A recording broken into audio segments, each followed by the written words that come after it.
Hola, muy buenas noches. Con la transmisión de lo que es el Catecismo del Padre José de Ar, curso superior, para que podamos seguir avanzando con los temas que estamos manejando.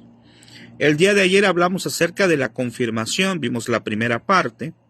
Hoy voy a hacer un breve resumen y veremos la segunda parte a partir de la pregunta número 70.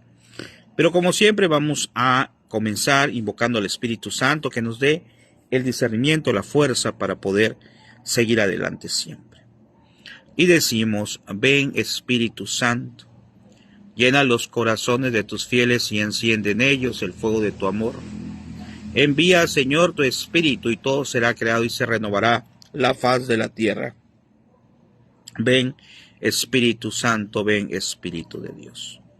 Bueno, pues ya sea que lo vean en vivo o en diferido, pues vamos a analizar lo que es la segunda parte de la confirmación. Pero antes vamos a mencionar 3 puntos importantes del día de ayer. Ayer, entre otras muchas preguntas, pues la más inicial, la más importante es que es la confirmación. Y esa sí la voy a leer textual. Dijimos: la confirmación es un sacramento en el cual, por medio de la unción del crisma, de la cruz, y la imposición de las manos por parte del obispo, se da a los bautizados la plenitud del Espíritu Santo para creer firmemente y confesar con intrepidez la fe que recibimos en el bautismo. Bueno, nada más entonces como resumen. El segundo punto, ese es el concepto, que es un sacramento donde se recibe en plenitud. Ayer mencionábamos que no es que en el bautismo se recibe una parte y aquí otra parte, sino es el mismo Espíritu de Dios, el Espíritu Santo. Pero Él, en este caso, es en plenitud. ¿Por qué? Porque vamos a recibir sus dones. ¿Y para qué nos va a servir los dones? El segundo punto que quiero recordar. Pues para defender a la iglesia. ¿Y cómo la voy a defender? Pues la voy a defender precisamente cuando sea atacada. La voy a defender también con mis pensamientos, con mis acciones, con mi testimonio. Y el tercer punto, que aquí menciona que es muy importante, es que tiene muchos beneficios, ¿verdad? Ayer hablamos de estos beneficios, porque decíamos ayer que uno piensa, bueno, si mi hijo ya se bautizó, ya hizo su primera comunión, ¿verdad? Pues entonces ya es suficiente, ya con eso, ya su vida sacramental está correcta, está completa, porque a lo mejor es un adolescente, ¿verdad? Pero se nos olvida que no es así. Si ya tiene la edad, debe de recibir también el sacramento de la confirmación. Porque aquí nos dice 3 cosas que se van a lograr. 1, aumenta la gracia santificante. 2, nos comunica el Espíritu Santo para confesar con intrepidez nuestra fe y combatir contra los enemigos de nuestra alma, o sea, nos defiende del enemigo. Y 3, imprime en nuestras almas el carácter indeleble de soldados perfectos de Jesucristo. O sea que son muchos los beneficios. Y acá, como nos decía también ayer, para terminar esta parte de previa, de repaso, pues decía también el catecismo que la confirmación, si no la tengo, o sea, si no me confirmo, no es causa de que yo me vaya a morir por esa razón. Morir me refiero eternamente, o sea, a no alcanzar el cielo. Sino que, por otro lado, también explicaba aquí el día de ayer el catecismo, que aunque no sea así, definitivamente no podemos desperdiciar una gracia tan extraordinaria como es la que recibimos en este sacramento. Ahora vamos a empezar ya a ver lo que nos faltó, que estuvo pendiente. En el 70 dice, bueno, también acuérdense que decía que el obispo es el que confirma, pero puede ser que asigne a otro sacerdote. En el 70 dice, ¿quién puede ser confirmado? Puede ser confirmado toda persona bautizada, porque es el primer sacramento del bautizo, que no haya recibido todavía este sacramento. Es decir, ese sacramento, al igual que en el caso del bautismo, del bautizo, no se puede realizar varias veces. En los primeros siglos del cristianismo se administraba la confirmación inmediatamente después del bautismo. Hoy día ha dispuesto la Iglesia que no se administre la confirmación antes de los 7 años. Eso va a variar dependiendo de las disposiciones de tu diócesis, ¿eh? Poco más o menos, a no ser que el niño se halle en peligro de muerte o que haya otras justas y graves causas, para que el sujeto pueda disponerse por actos propios y recibir así gracias más abundantes. Bueno, no es como en el caso del bautizo, porque ¿qué pasa con el primer sacramento? Que lo deben de hacer, aunque estén pequeños, porque recuerden que ahí los que hacen el compromiso son los papás y padrinos, porque el niño está pequeño. Pero aquí se recomienda que ya esté más grande, que ya tenga uso de razón, para que se dé cuenta de que al recibir este sacramento, va a recibir en plenitud al Espíritu Santo para defender a la Iglesia, para defenderse de los enemigos del alma. En el 71 dice, ¿qué disposiciones se necesitan para recibir la confirmación? Para recibir la confirmación, los adultos, acuérdense que depende de la diócesis, en cuanto a la edad, han de hallarse en estado de gracia, o sea, te tienen que confesar, estar suficientemente instruidos. Claro, si se acaba de bautizar, inmediatamente se confirma, pues no habría problema, porque acuérdense que el bautismo, dijimos, quita los pecados inmediatamente, ¿ok? A menos que vuelva a cometer otro pecado, entonces ya se presenta el pecado actual.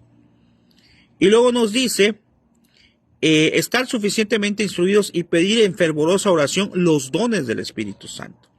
De consiguiente, cometería un gravísimo sacrilegio el que se recibiera este sacramento sabiendo que está en pecado mortal. ¿Ok?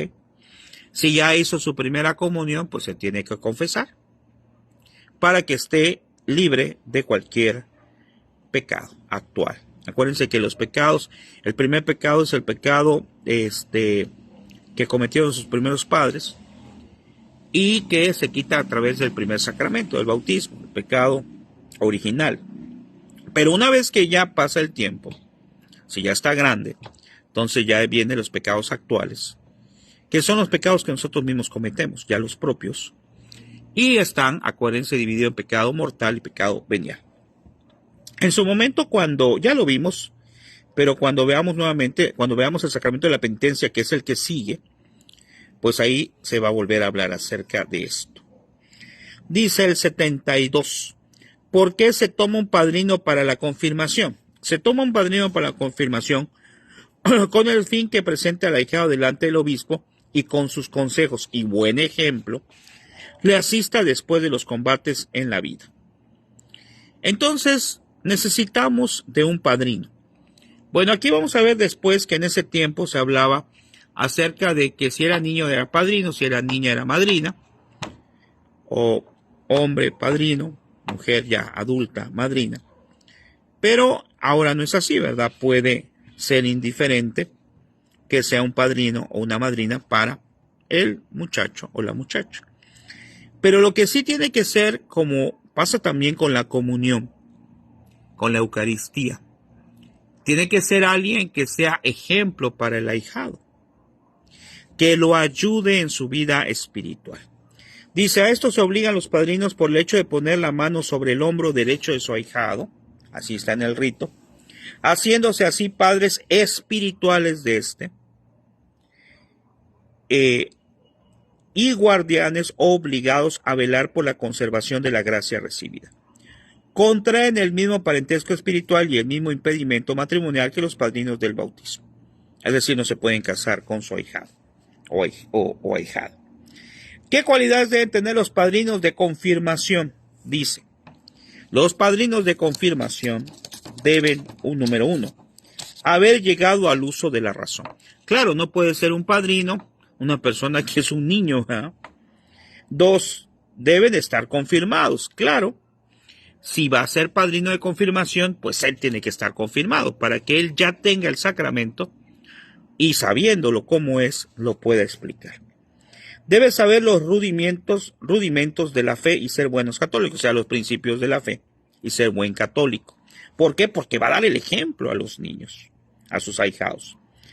Aquí en el 4 decía, debe ser del mismo sexo que el ahijado. Ya dijimos que ya no aplica, ¿verdad? Debe ser, pudiera ser una recomendación, debe ser distinto de los bautizados. Bueno, Aquí también hay algo para analizar, ¿verdad? Porque aquí dice que tiene que ser distinto al bautizado. Sin embargo, acuérdense que este libro es de 1950, ¿no? Entonces, siempre hay más facilidades que nos da la iglesia a través del tiempo. Si no me equivoco, pues puede ser el mismo padrino puede ser a veces del primer sacramento del bautizo, después a lo mejor de la Eucaristía y después también puede ser de lo que es la confirmación. O sea, no tiene que ser tan estricto. Los padres no pueden ser padrinos de sus propios hijos, eso es importante porque estamos buscando a otra persona que al momento de a lo mejor faltar el padre, los padres, puedan hacerse cargo espiritualmente de los niños o de los jóvenes.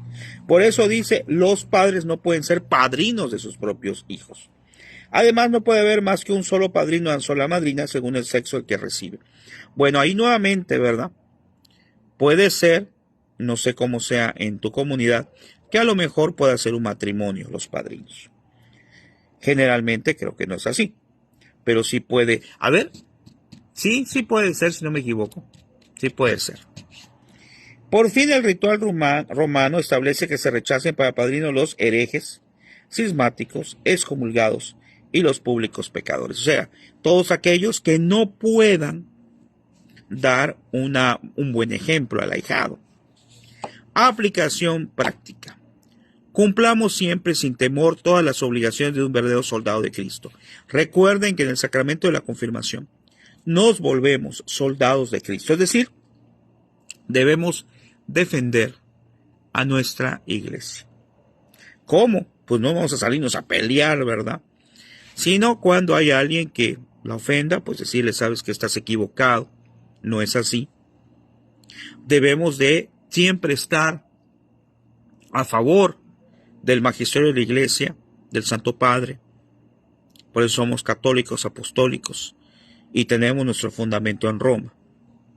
Y aquí nos dice también, y si alguna vez tuviéramos que sufrir afrentas y persecuciones por causa de nuestra fe, que alguien hable mal de nosotros, que alguien por causa de la fe, acuérdense lo que dijo Jesucristo una vez, dichoso aquel perseguido, calumniado, por causa mía. Por eso dice, si alguna vez tuviéramos que sufrir afrentas y persecuciones por causa de nuestra fe, gloriémonos de ello y alegrémonos según el ejemplo de los apóstoles. Eso está en Hechos 5:41. ¿Y qué recibimos ahí? En este sacramento, los dones del Espíritu Santo, que en su momento también lo vamos a comentar en otro tema. Bueno, pues con eso terminamos el sacramento de la confirmación. Vamos a continuación el día de mañana, Dios mediante, hablar acerca del sacramento de la penitencia o confesión, que por cierto está muy largo. Nos va a llevar, yo creo que 4 sesiones o más, porque es una maravilla, va a desglosar cada uno de los pasos para una buena confesión a detalle. ¿Por qué le da tanta importancia? Bueno, pues porque es el perdón de los pecados. Es el que nos va a acercar o nos va a permitir acercarnos a la iglesia, morir en estado de gracia. Entonces mañana empezamos con el sacramento de la penitencia, pero repito, nos va a llevar por lo menos 3 o 4 sesiones. Les agradezco mucho su tiempo, queda grabado como siempre, por si le gustas verlo en diferido. Nos vemos mañana más o menos como a esta hora. Que descansen, muy buenas noches. Ánimo, si no te has confirmado, pues ya vemos lo hermoso que es recibir este sacramento. Hazlo, prepárate y te puedes confirmar. Bendiciones.